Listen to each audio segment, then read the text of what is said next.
Now, the next conference, we ngene umuntu yogiye hamuka sinari ça m'a donné scientifique. C'est la recherche yakoze iyo recherche commerciale 6 sur 10 6 sur 10 barwayi 4 sur 10 bakeneye un traitement psychothérapeutique.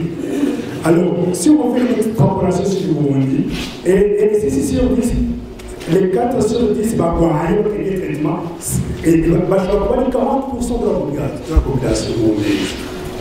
Et les 6 barwayi, ça peut être 60% de la population burundaise. Quoi qu'on progresse ça? Et ça, c'est vraiment grave.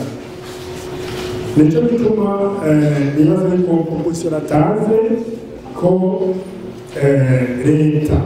Yogerageza uko ishobora kugira ngo ifashe abo bantu bari muri ubwo rwego bwo gukiza abarwayi hahamuka bakore murabona ko gukora undi bose iragoye ariko boza baramenya abantu basanzwe barongoye abandi abarundi ntibarongowe n'abantu basanzwe bahamutse kuko birakomeye bakabakura ni benshi.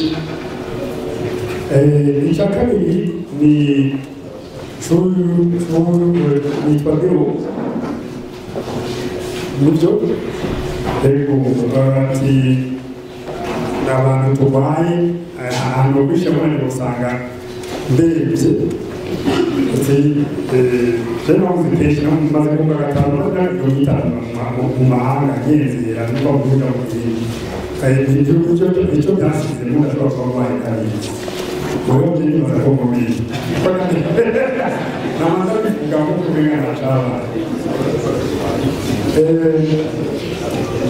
kugira ngo abantu bakire kugira ngo dukire kumenya uwakurikiye birakenewe kumenya uwakurikiye birakenewe kumenya hariho abatazi hariho abatarava ku rupfu kubigira kabiri no munsi n'imyaka ingana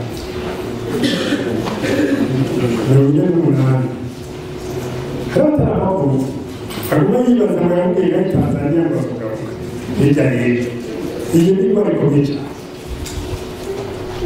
Leta rero bijyamo uko mubikora abatwara serivisi bari hano ugerageza bagafasha leta ingene yofasha abarundi bakiri mu kigandaro mu myaka 28 baganduka bikava mu mutwe wabo icyo gihe bari intambwe ya mbere kumenya bariciye urashobora kumenya cyane uzabwirwa abarundi bakora uzabigongwe ndasabyigo